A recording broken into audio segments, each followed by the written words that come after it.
¿Qué tal? ¿Cómo están? Bienvenidos a este nuevo capítulo de esta serie de videoclases sobre la segunda ley de la termodinámica. Como la vez pasada les anunciaba,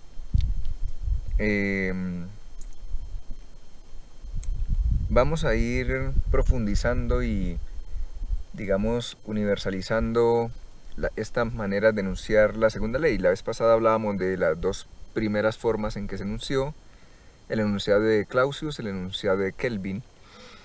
Pero vamos a ver que la cosa no termina ahí. Estos dos mismos señores, estos dos genios siguen trabajando y ahondando en los conceptos que van hallando en su estudio de las máquinas térmicas y se encuentran con algo completamente nuevo e inesperado. Podríamos pensar que esta gente que solo buscaba entender las máquinas térmicas y mejorar la eficiencia de las máquinas que se querían construir para aprovechar el calor y volverlo trabajo, se toparon con algo que desbordaba su imaginación y desbordaba los límites de la investigación que ellos mismos estaban, digamos, llevando a cabo.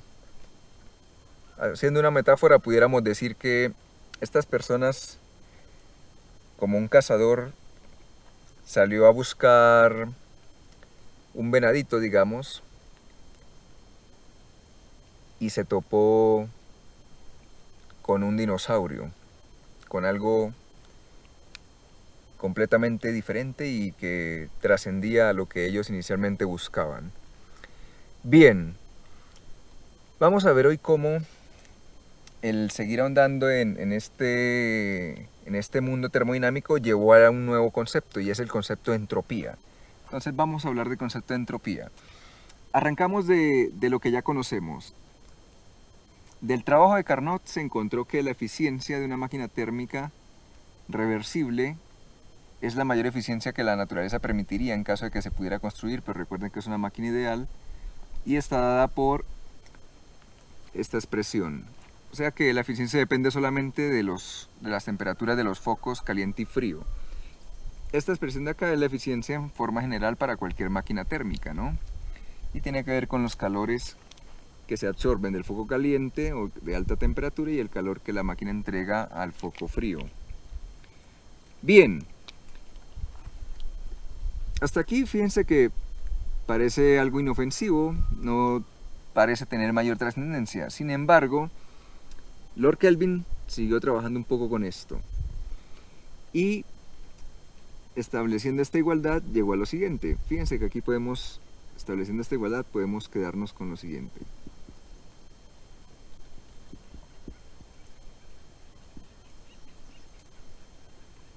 Esto a veces se acostumbra a poner entre valores absolutos, porque recuerden que los flujos de calor pueden ser positivos o negativos. Positivos si entra en la máquina, negativos si sale. Pero para la eficiencia se acostumbra a poner con valores absolutos. Entonces tendríamos lo siguiente. La relación entre los calores de baja y alta temperatura respecto a las temperaturas de estos focos de baja y alta temperatura, podemos establecer la siguiente relación.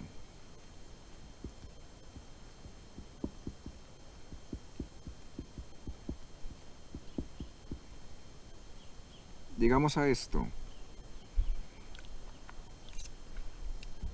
Esta cantidad del calor, en este caso, digamos, miremos primero el lado derecho, el calor que la máquina recibe del foco de alta temperatura sobre la temperatura que tiene ese foco es igual al calor que la máquina entrega al depósito de baja temperatura sobre la temperatura que tiene este depósito. Entonces, esto es algo relacionado es una cantidad, como está relacionada con el flujo de calor que entra en la máquina, es una cantidad que ya no es el calor, sino es una cantidad nueva. Y puede decirse que también es algo que entra en la máquina. Y esto es una cantidad que sale de la máquina. Para el caso del ciclo de Carnot, por ser reversible, esas dos cantidades son iguales, se compensan exactamente. Esta relación, vamos a ponerle 3 asteriscos para que brille. Se conoce como relación de Kelvin.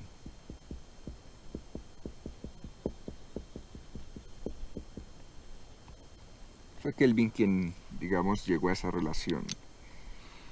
Pero no fue Kelvin quien ahondó en ella y le buscó un sentido, una trascendencia, sino que fue Clausius. Nuevamente están los dos. Clausius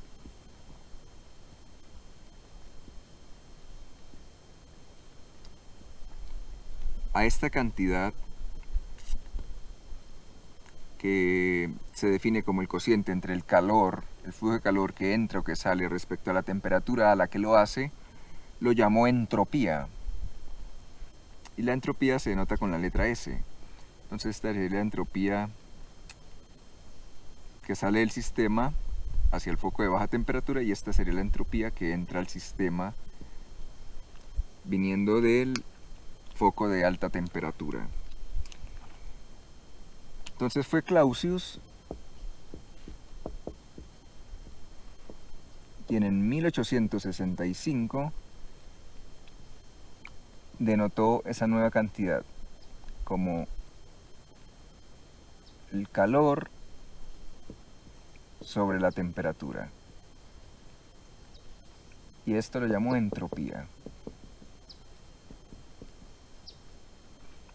La palabra entropía etimológicamente viene del griego y significa algo así como desorden producido al realizar un movimiento cíclico o al hacer un recorrido de rotaciones, o hace referencia a cierto desorden que se produce por realizar ciclos. Claro, Clausius lo acuñó debido a que estábamos hablando de máquinas cíclicas, de máquinas térmicas que trabajan según un ciclo. Las unidades de la entropía son unidades de energía, de calor, joules sobre unidad de temperatura. La temperatura en el concepto de entropía siempre se va a tomar en la escala absoluta, es decir, en Kelvin. Entonces, las unidades de entropía serán joules sobre Kelvin. ¿De acuerdo? Bien. Vamos a ver qué más siguió hallando Clausius. Porque aquí no se detiene la cosa, ¿no? Esto va tomando una profundidad cada vez mayor y mayor y mayor, y se va volviendo mucho más general. Entonces, Clausius, basándose en esto, decidió escribirlo de una manera más elegante. Decidió escribirlo así. Normalmente, fíjense que, por ejemplo, la primera ley de Newton se escribe en forma de suma. Se dice la fuerza neta sobre un sistema, es decir, la suma de todas las fuerzas, es equivalente a la masa por una consecuencia que es la aceleración de ese sistema o de las partes del sistema. Si el sistema está en equilibrio, entonces la suma de todas estas fuerzas sobre el sistema me da cero. Otra forma, digamos, otra ley conocida que tiene la misma forma es la ley de corrientes de Kirchhoff. Todas las corrientes que llegan a un nodo, o mejor dicho, la suma de todas las corrientes en un nodo, o la suma de corrientes que entran y las que salen, siempre es igual a cero, es decir, la carga se conserva. Entonces, aquí le dieron la misma connotación. Se definió así.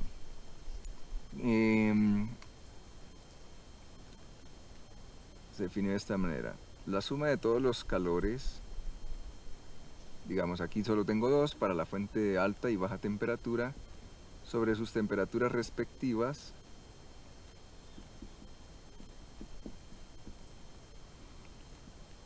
en este caso es igual a cero, ¿no? Fíjense que pudiéramos ponerlo así, para que no sea tan brusco el salto. Tenemos esto. QB, voy a ponerlo así. QA sobre TA menos QB sobre TV.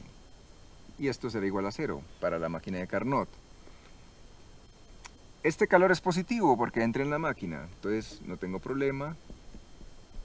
Este calor sale de la máquina es negativo, entonces me quedo así.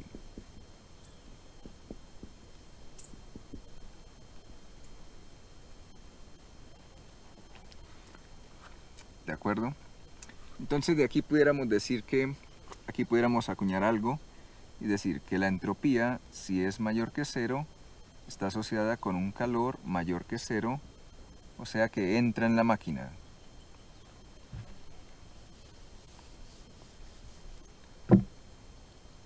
Entropía que entra en nuestro sistema. ¿Entra debido a quién? A un calor que está entrando. Entonces el ingreso de calor en mi sistema me produce entropía. Produce un flujo también de entropía, una transferencia de entropía del medio hacia el sistema. Pero si la entropía es negativa, es debido a que la transferencia de calor es del sistema hacia afuera. Y se dice entonces que la entropía sale del sistema. Hay un flujo de entropía hacia afuera, debido a que hay un flujo de calor hacia afuera. Bien. Teniendo entonces de esta manera nuestro principio, entonces esto se cumple para la máquina, una máquina reversible. Entonces la suma de las entropías entrantes y salientes de esa máquina siempre es cero. Ahora, si la máquina no es reversible, si tengo una máquina irreversible, pues lo que vamos a tener es, sabemos que la eficiencia es de nuevo de esta manera,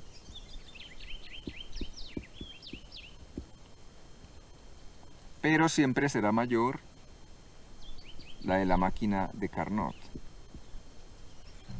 que la expresamos en términos de las temperaturas. Si hacemos aquí lo mismo que hicimos para el caso de la máquina de Carnot, llegamos a lo siguiente, llegamos a una relación como esta. QA sobre TA más QB sobre TB siempre es menor que cero.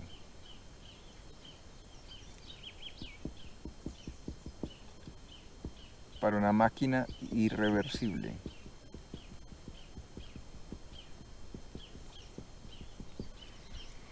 Si esta representa la entropía que entra en la máquina y esto representa la entropía que sale de la máquina, recuerden que esta va a ser negativa,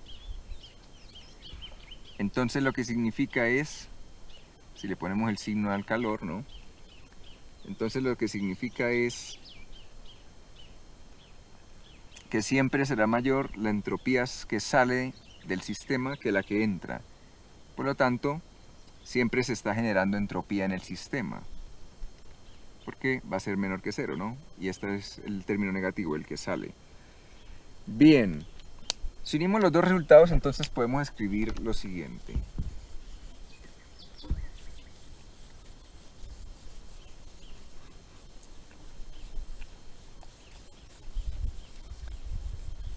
Si unimos los dos resultados,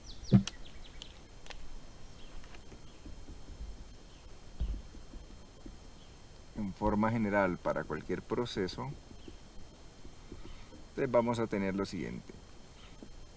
Digamos, voy a ponerlo así en términos de Q1T1 más Q2T2 siempre será menor o igual a 0. Donde la igualdad se cumple para un proceso reversible, mientras que la desigualdad será para un proceso irreversible.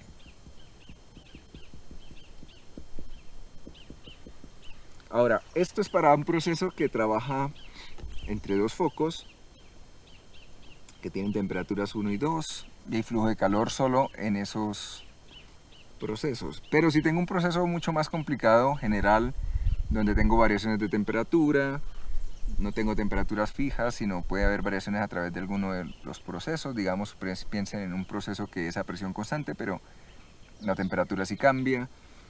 Entonces, en forma más general, para cualquier ciclo,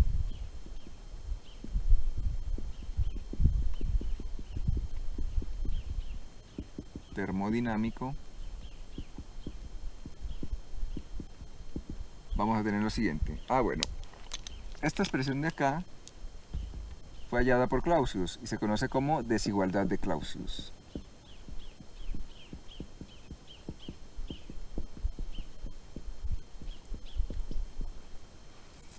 Fíjense cómo va tomando un carácter más general.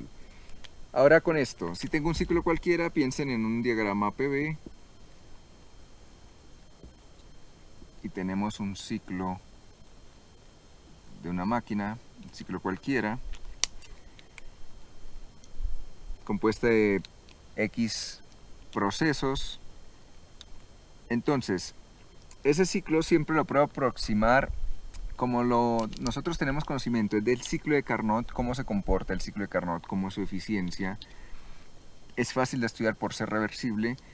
Entonces este ciclo, pudiendo ser reversible y irreversible, lo puedo aproximar por una serie de ciclos de Carnot, ciclos pequeñitos.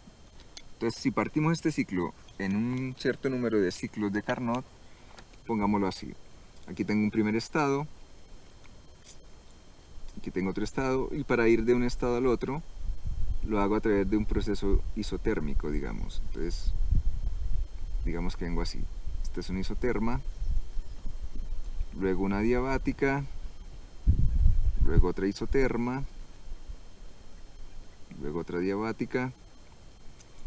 Si hago lo mismo para otro par de estados,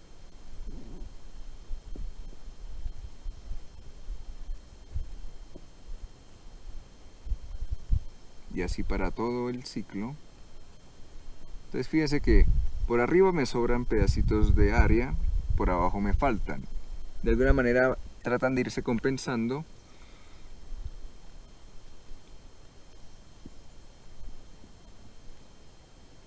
Y estos son pequeños ciclos de Carnot, donde tenemos temperaturas. Vamos a suponer que aquí tengo una temperatura T sub I y aquí tengo una temperatura T sub J. Por aquí ingresa un delta de calor, delta Q sub I, mientras que por aquí sale un delta de calor, delta Q sub J. Esas son las isotermas, y las otras son adiabáticas, donde no hay transferencia de calor, pero sí hay variación de temperatura, ¿no? Entonces,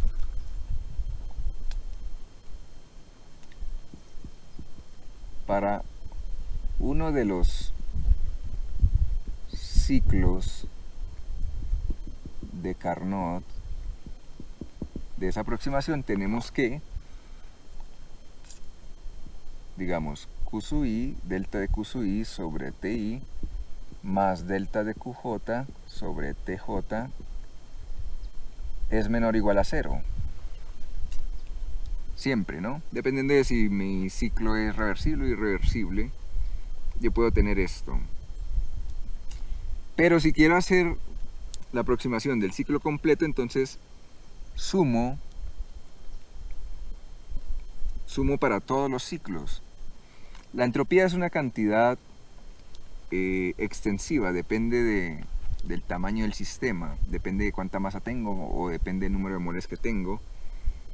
Entonces esto lo puedo hacer así, por superposición. Voy a poner así, delta de Q sub K sobre T sub K, variando K. Permítame, lo hacemos así, está bien. Sumando por K, y esto debe ser menor o igual que 0. Esta sería una forma más general de la desigualdad de Clausius. Pero si yo quiero calcular en forma más precisa ese cambio en la entropía durante mi ciclo, entonces ¿qué tengo que hacer? Tengo que producir intercambios de calor infinitesimales, que no sean deltas sino diferenciales, y así mi temperatura cambie estado a estado.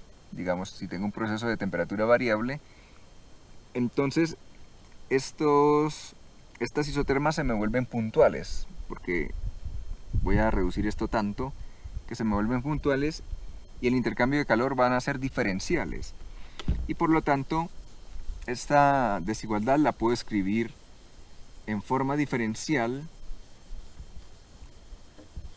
para un número infinito de ciclos de Carnot en el cual vamos a dividir nuestro ciclo. Entonces esta integral en forma diferencial nos queda así, en forma integral, perdón.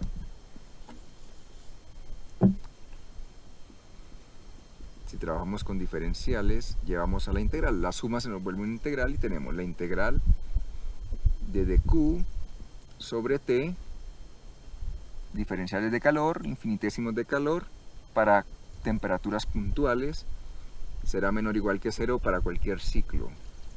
Por eso hacemos integral cerrada. Esto sobre un ciclo termodinámico. Y esto que está acá se conoce como la forma general de la desigualdad de Clausius.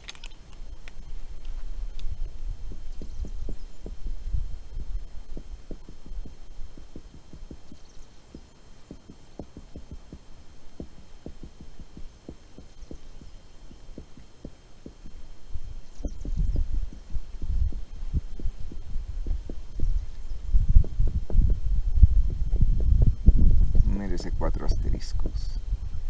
Forma general de la desigualdad de Clausius. Me sirve para cualquier ciclo, no importa qué forma tenga. Si es reversible, se cumple la igualdad. Si es irreversible, tendremos una desigualdad. Bien. Vamos a ver que este resultado nos va a llevar a otras conclusiones bien interesantes. ¿Qué nos dice esto? Que en todo ciclo termodinámico, si es reversible, no voy a tener cambios de entropía. Porque esto que me representa la entropía, el cambio en entropía durante todo el ciclo, es 0. Pero si el ciclo es irreversible, voy a tener una entropía negativa. Es decir, una entropía que sale del sistema. ¿De acuerdo? Bien. Recuerden que nuestros sistemas son sistemas cerrados, ¿no? En las máquinas térmicas de donde estamos partiendo no consideramos intercambios de materia. Entonces hasta ahora estamos hablando de sistemas cerrados, pero sí permiten intercambio de calor.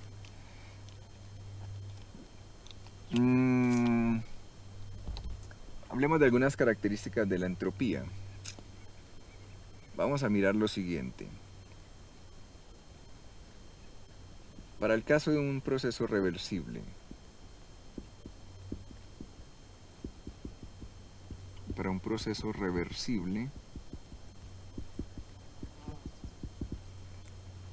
tenemos entonces esta integral cerrada de dq sobre t es igual a 0.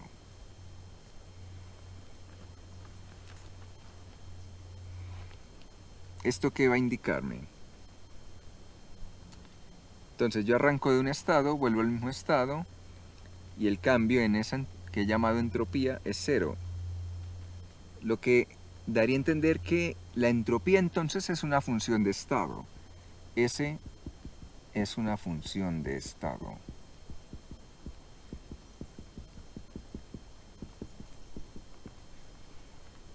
O sea, el valor de la entropía para una sustancia, para un sistema, depende solo del estado del sistema. Bien, cuando tenemos un proceso reversible.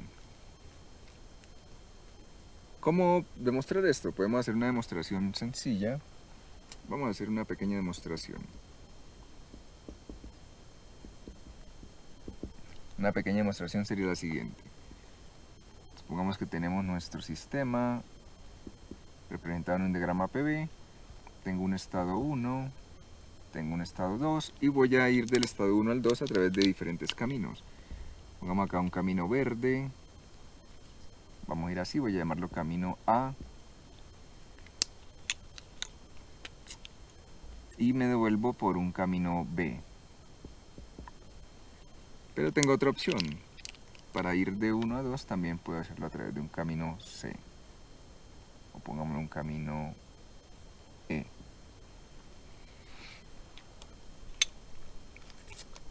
Entonces, ¿qué podemos decir de acá? Esta integral cerrada de dq sobre t va a ser 0. Entonces voy a escoger un camino cerrado. Todos estos caminos son reversibles. Entonces voy a ir de 1 a 2, integral de 1 a 2, a través del camino CA, de dq sobre t. Luego continúo de 2 a 1, de dq sobre t, a través del camino CB, y esto debe ser 0. Esto que está acá me representa la entropía, el cambio en la entropía a través del camino A. ¿Cierto? Más, y esto me representa el cambio en la entropía a través del camino B. Y esto es igual a 0. Bien. Si hacemos lo mismo para otro camino diferente, voy a ir a través del camino rojo CE de 1 a 2 y me devuelvo por el camino CB. Entonces lo que tendríamos planteando algo similar es que la entropía para ir de 1 a 2 a través de, permítanme, aquí lo voy a poner, esto era para el camino CA, esto es para el camino CB, pero si lo hago para CE, esta trayectoria, entonces me da la entropía a través del camino E, cambio en la entropía. Más, y regresándome, cambio la entropía a través del camino B, y esto es 0. Si quieren ser estrictos, estos cambios de entropía, vamos a suponer que son negativos, algunos positivos, el otro es negativo. Voy a suponer que es negativo el de regreso, el de retorno, de 2 a 1, o sea, el del camino B.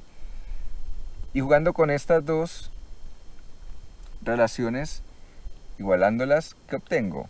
Que la entropía a través del camino A es, el cambio en la entropía a través del camino A es igual al cambio en la entropía a través del camino B. ¿De acuerdo?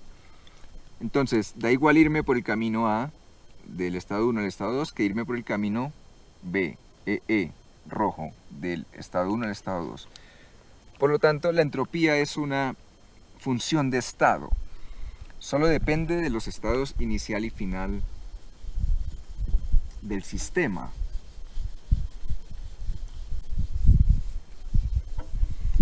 Entonces pudiéramos enunciar eso de esta manera general.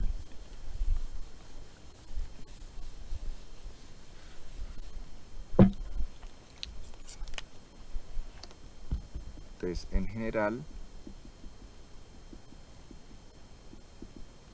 el cambio en la entropía de un estado 1 a un estado 2 va a ser igual a la integral de 2 a 1, o si quieren pongámoslo así, estado final 2, inicial 1,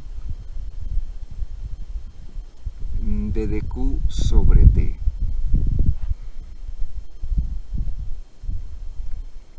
Es igual para el proceso reversible, pero para el proceso irreversible vamos a ver que la igualdad no se cumple. La igualdad no se cumple. Y en ese caso siempre el cambio de entropía será mayor.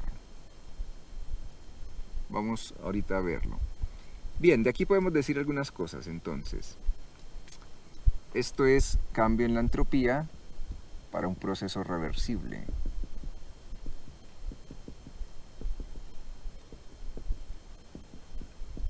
Para un proceso reversible.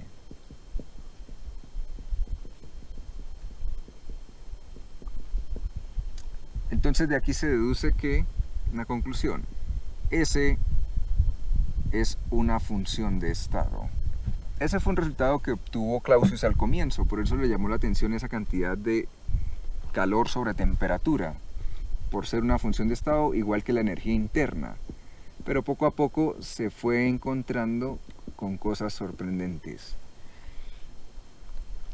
como las que vamos a ir viendo. Es una función de estado. Otras características de la entropía: es una cantidad extensiva.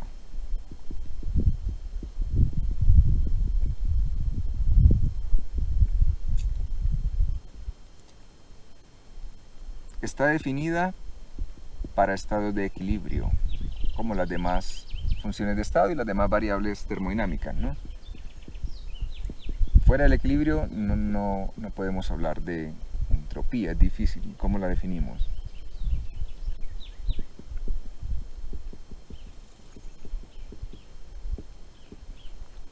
Y la otra característica es que requiere de alguna referencia, porque como hablamos de cambios de entropía, al igual que cuando hablamos de potencial eléctrico, por ejemplo, uno siempre requiere una referencia para medir ese potencial o ese voltaje. Requiere una referencia, es decir, establecer un punto, un estado en el cual la entropía se toma cero. En forma relativa, una referencia relativa, por ejemplo, para el agua, la entropía del agua, vamos a ponerlo así, cuando se trabaja con el agua, se dice que la entropía es 0 a 0 grados centígrados y a una atmósfera.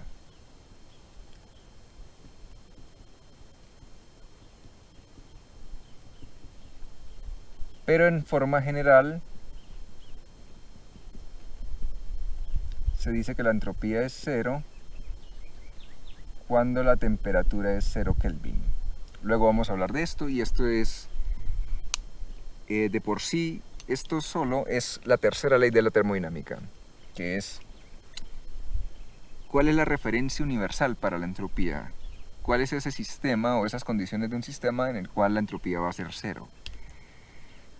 Bien, estas son algunas características de esta entropía. Como la entropía es extensiva, entonces también puede hablarse de una entropía específica que pudiera ser, voy a poner en minúscula, la entropía en mayúscula sobre masa, o una entropía específica molar, que sería la entropía sobre el número de moles. Entonces, puede encontrarse con libros donde se trabaja así. A veces es conveniente, ¿no?, trabajar con las cantidades específicas.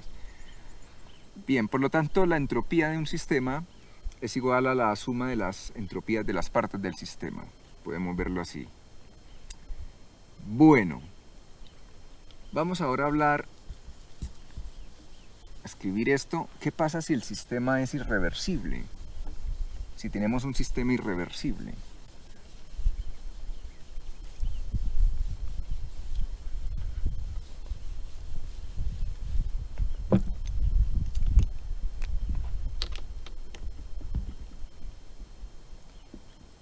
Para un sistema irreversible, o para un proceso irreversible, mejor, es más correcto decir, para un proceso o una máquina que trabaje según un ciclo irreversible.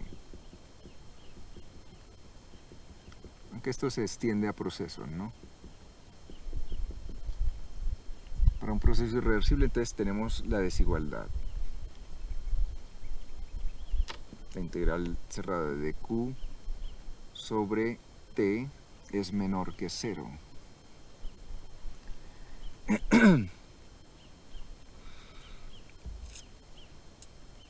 Entonces, en este caso, vamos a hacerlo con un ejemplo. En este caso, o hagámoslo así, luego miramos un ejemplo. El cambio de entropía de un estado 2 a un estado 1, si lo partimos esto en 2, siempre será mayor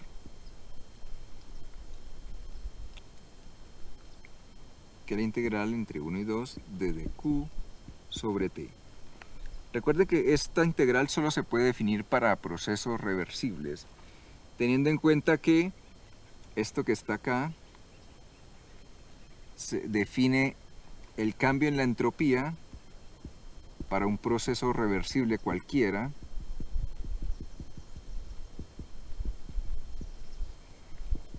entre los estados 1 y 2. Es decir, que si yo puedo ir de un estado 1 a un estado 2 a través de un proceso reversible y a través de un proceso irreversible, siempre el cambio en la entropía cuando lo haga a través de un proceso irreversible será mayor al cambio en la entropía que cuando lo haga a través de un proceso reversible. Bien, vamos a ver que esto, vamos a desmoronar un poco más esto. Esto está relacionado con lo que se ha llamado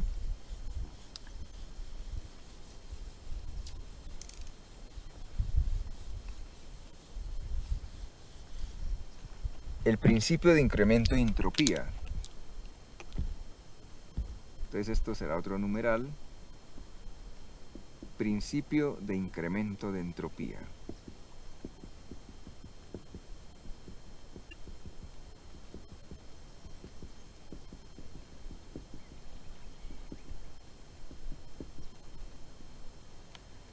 Entonces, partamos de esto. Hagámoslo así gráficamente como hemos hecho los otros. Un diagrama PV. Tengo un par de estados. Un estado inicial, un estado final, 1 y 2. Voy a ir a través del estado, vamos a movernos del estado 1 al estado 2 a través de un proceso irreversible. Este es un proceso irreversible y me regreso a través de un proceso reversible. ¿De acuerdo? Lo he denotado punteado porque recuerden que si el proceso es irreversible, ¿de qué manera definimos el estado? Cada uno de los estados por los cuales pasa el proceso. No puedo, entonces es algo borroso, por eso lo he puesto punteado. Mientras que para el proceso reversible sí lo puedo definir a través de una curva en el diagrama PV. Tengo los estados bien definidos para cada uno de esos puntos que componen ese proceso. Entonces, tenemos lo siguiente, el cambio en la entropía total para el ciclo de Q sobre T es menor que 0, porque mi ciclo se compone de una parte reversible y irreversible, entonces en general es un proceso irreversible, ¿no? Bien, y esto lo puedo partir así, voy a ir de 1 a 2, de dq sobre t,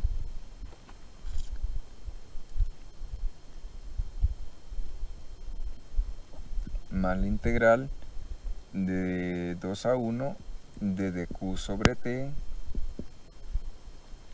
perdón, esto no lo puedo expresar así. Para ir de 1 a 2, esto lo voy a llamar cambio en la entropía, voy a ponerlo así, cambio en la entropía de 1 a 2.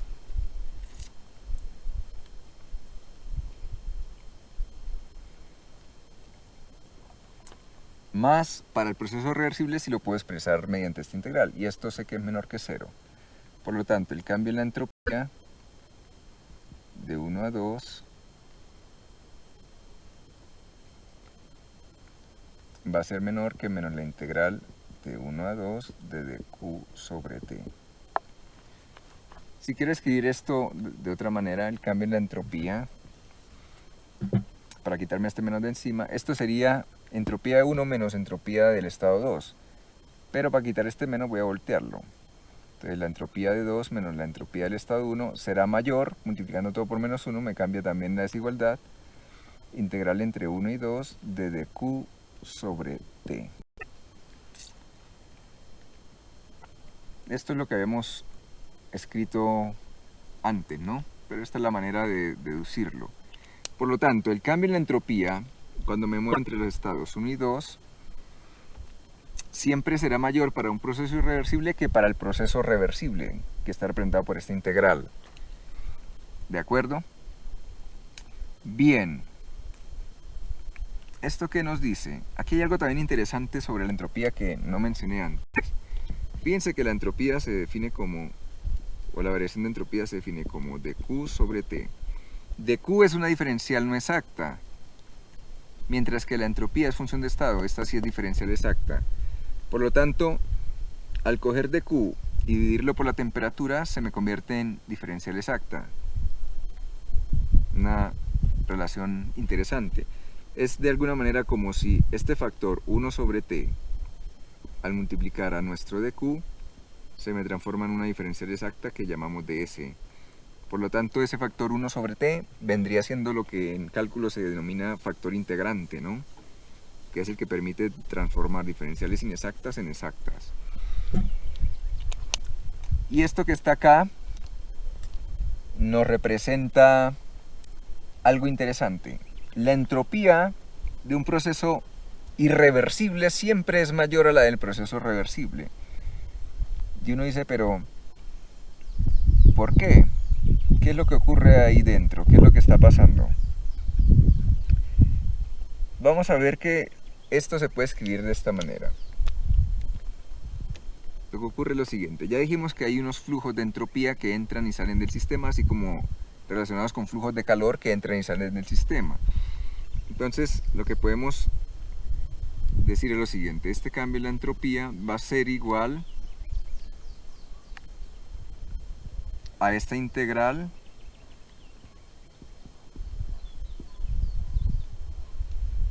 esto que está acá me representa el flujo de entropía que entró o salió del sistema. Vamos a suponer que es una entropía que entró. No importa, puede ser que entre o salga del sistema, depende del proceso. Significa que no hubo un flujo de entropía, digamos, cuando hay procesos irreversibles, hay algo además de ese flujo de entropía que pasa a través de la frontera del sistema. De ese flujo que puede provenir del ambiente hacia el sistema o del sistema salir hacia el ambiente. Es decir que hay una entropía, hay una cantidad que no aparece acá en esta integral, que es una entropía generada, vamos a llamarla así. Este término de entropía generada completa el total del cambio en la entropía de un proceso irreversible. Y esta entropía generada siempre es mayor que cero y es fruto. ¿Dónde tiene su origen? Al interior del sistema. Y su origen está ligado con las irreversibilidades del sistema. Entonces, al realizar mi proceso de forma irreversible, entonces tengo no solo los intercambios de calor que permiten intercambios de entropía entre el sistema y el medio, sino que además la irreversibilidad del proceso hace que de manera interna se genere una entropía que hemos denotado así. Y esta entropía generada siempre es mayor que cero para un proceso irreversible. Y a esto se le conoce como principio de incremento de entropía. Pero vamos a ver que esto lo podemos generalizar un poco más cuando el sistema es aislado. Porque esto es para un sistema cerrado, pero no aislado. Entonces, para un sistema cerrado,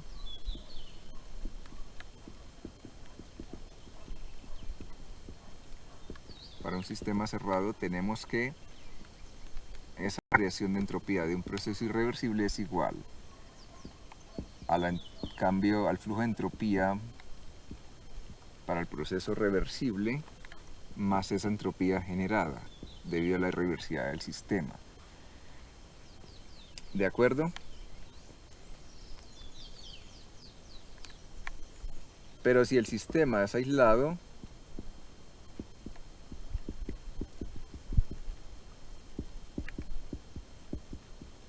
¿qué pasa? Que estos flujos no existen. Como no hay intercambio de calor, entonces el cambio en la entropía siempre será igual a la entropía generada, si el proceso es irreversible. Y aquí tenemos entonces varias opciones. Si el proceso es irreversible, para un proceso reversible, pongámoslo así, reversible, o bueno, dejémoslo como veníamos, proceso irreversible,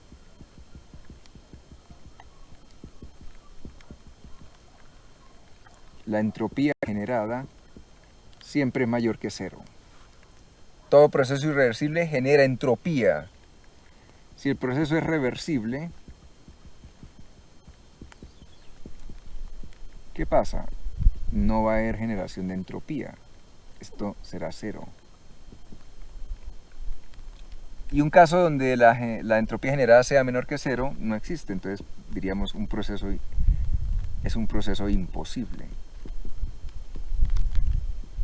El hecho de que la entropía generada sea menor que cero. Es decir, no existen estos procesos. Bien, y a esto se le conoce como principio de generación de entropía o principio de aumento de entropía. Que brille, merecen muchos asteriscos. Principio de aumento de entropía.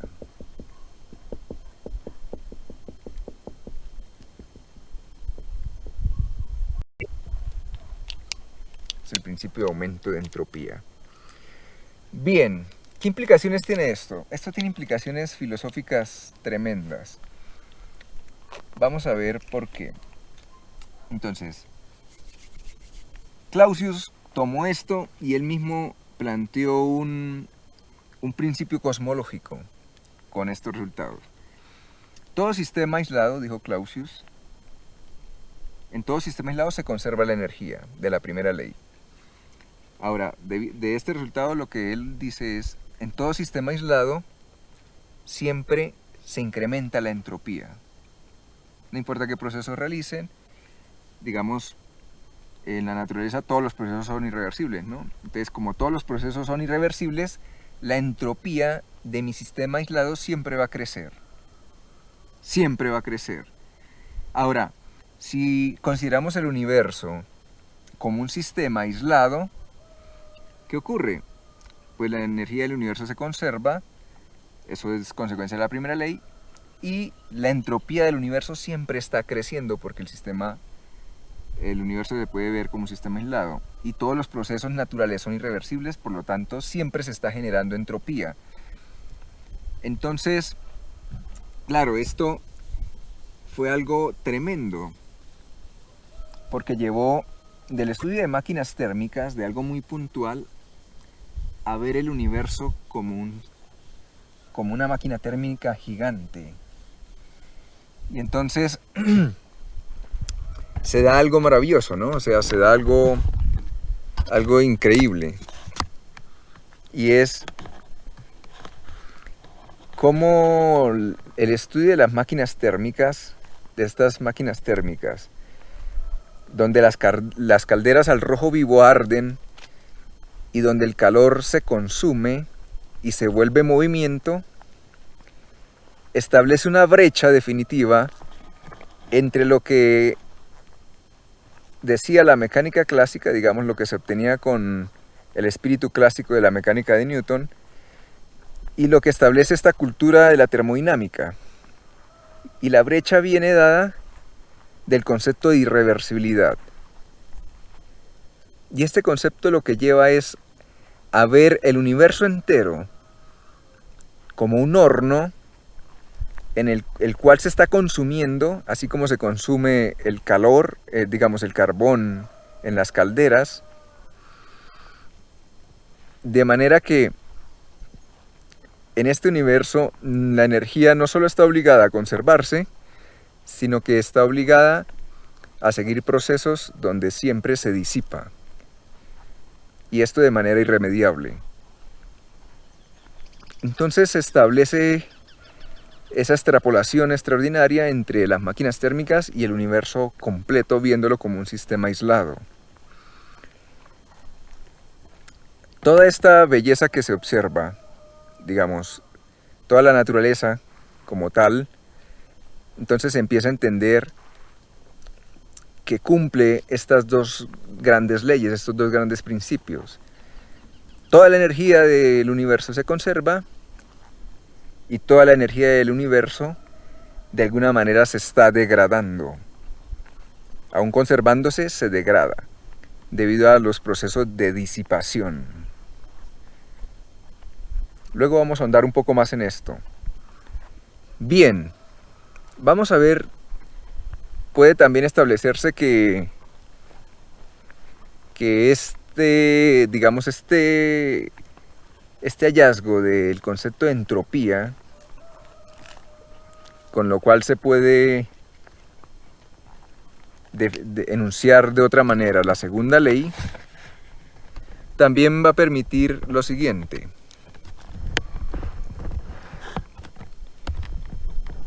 También va a permitir establecer lo siguiente. Fíjense que al comienzo decíamos, el principio de conservación de energía nos dice que todos los procesos en los cuales se conserva energía son permitidos, pero en la realidad uno observa que no es así. Y con los tres ejemplos que hablábamos al comienzo decíamos hace falta una segunda ley. Esta ley y digamos valiéndonos del concepto de entropía, donde ya se generalizó la forma de enunciar esta segunda ley, es la que va a resolver el dilema de en qué dirección la naturaleza permite que sea un proceso y en cuál no. Y entonces la dirección en la que siempre va a permitir la naturaleza es la dirección en la cual la entropía aumente. Esto para sistemas cerrados y aislados, ¿no? Entonces vamos a tener la entropía en un estado inicial y el sistema va a evolucionar siempre hacia un estado de entropía máxima.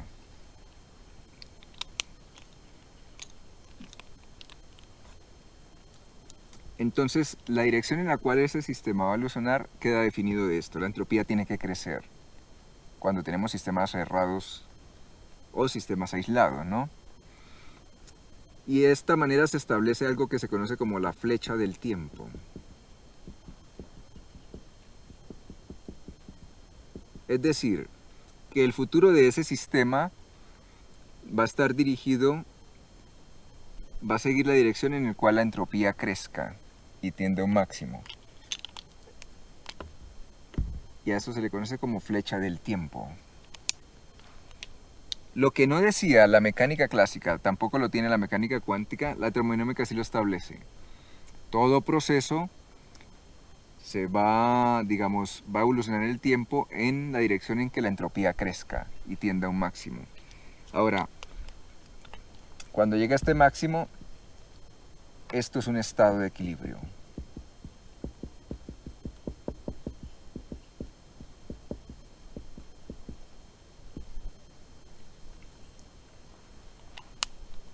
Cuando el sistema se estabilice desde el punto de vista de la entropía, ya no cambie más, llega a ese valor máximo y se quede fijo en ese estado, se dice que el sistema llegó a un estado de equilibrio.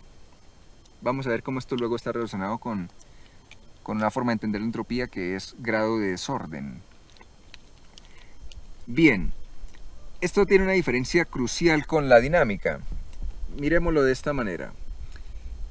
En la dinámica uno tiene un sistema definido y digamos que el modelo matemático es a través de ecuaciones diferenciales, de manera que si yo conozco las condiciones iniciales de tal sistema, conozco las leyes que lo gobiernan, establezco un modelo matemático con ecuaciones diferenciales y puedo predecir la trayectoria del sistema, todos los estados por los cuales pasa el sistema, sin olvidar jamás las condiciones iniciales, porque las voy a tener presentes. En ese caso el sistema tiene memoria, ¿no? Recuerda de dónde partió y todos los estados por los cuales pasó. Bien, en termodinámica esto es muy diferente, porque yo puedo tener lo siguiente. Podemos tener este sistema, digamos un gas atrapado en un cilindro pistón, supongamos que está en este compartimento, y abrimos un huequito, o quitamos esa barrera, y dejamos que el gas evolucione. ¿Hacia dónde va a tender? Entonces lo que se observa es que todo el gas se riega por el cilindro completo, por el recipiente de manera homogénea.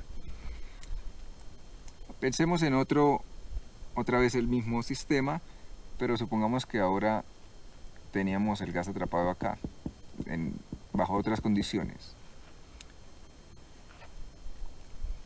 De nuevo, quito esa membrana, quito esa pared, dejo evolucionar el sistema y el sistema evoluciona hacia este mismo estado de equilibrio. Fíjense que no importa de qué estado partamos, siempre evoluciona hacia el mismo estado, el estado de equilibrio, el estado de máxima entropía.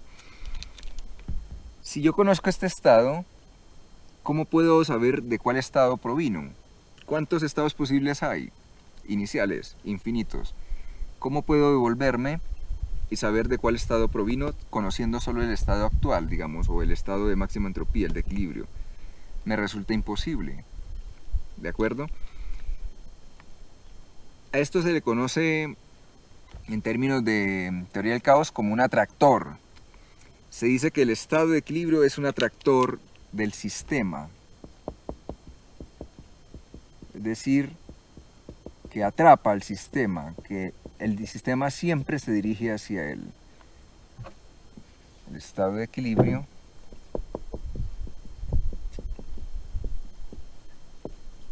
se comporta como un atractor del sistema. Entonces todo sistema, digamos, tengo mi sistema, no importa de qué estado parta, si lo dejo evolucionar bajo las mismas condiciones, no importa cuál sea el estado inicial, él siempre va a tender al mismo estado, que es el estado de máxima entropía o el estado de equilibrio. Pero si conozco ese estado dado, yo no puedo saber de qué estado provino. Tengo infinitas opciones. La información tendría que ser muchísima para saber de cuál vino. Si extrapolamos esto un poco a las hipótesis cosmológicas, donde nosotros digamos que tenemos una idea del estado actual del universo y vemos el universo como un sistema aislado como este, no hay intercambio de materia ni de calor, ni de energía, ningún tipo de energía, entonces fíjense el problema tan complejo con el que uno se enfrenta. Estamos observando un estado intermedio aquí, porque no estamos en un estado de equilibrio, sino un estado intermedio que se dirige hacia el estado de equilibrio.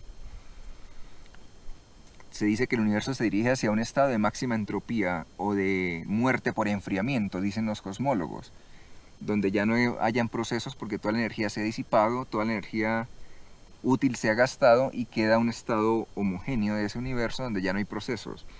Estamos en un estado intermedio. Sin embargo, predecir de cuál estado viene, fíjense el tamaño del problema. Desde el punto de vista termodinámico. Desde el punto de vista dinámico no tengo ese problema, ¿no? Pero la termodinámica como una ciencia supremamente general y basada en principios universales